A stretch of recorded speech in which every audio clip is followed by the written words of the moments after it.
So guys, mamimiss ko tong tuge sa nagboardingan namin guys. Pero talagang ganun. Kailangan nating umuwi na. Tapos na yung 600 hours natin guys. Ito is itutur ko kayo kung anong naganap sa amin sa boarding.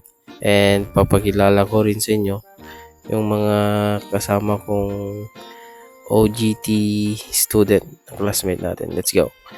Unahin natin si Mr. Lim. Yan. Tahimik lang yan and masinop guys. Ito naman is si silent killer ng arm wrestling.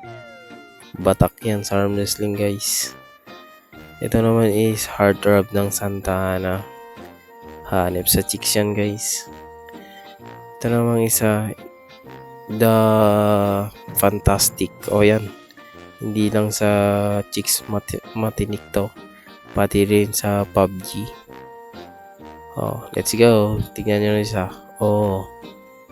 Dito naman guys is maghahanda kami ng konting foods pang tanghalian sa office namin guys.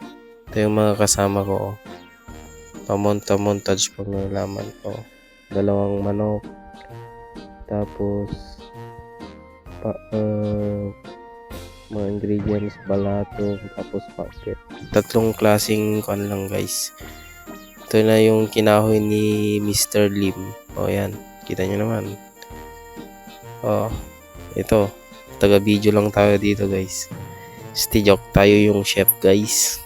Pinaprepare ko lang yun para mas madali nating tirahin guys. Let's go.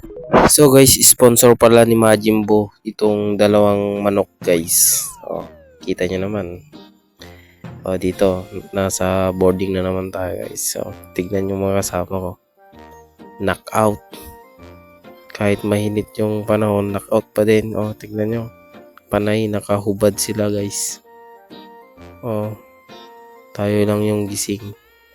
So guys, dito sa experience namin dito, tatatlo lang kami. Na-short kami sa allowance kaya di na kami bumili ng bigas guys. Kaya nag-con lang kami ng kamote. Tapos ginatang aba guys. Yun. Ito yung experience naming isa. Kung nakaabot kayo dito sa video to guys, thank you for watching. See you next vlog. Let's go.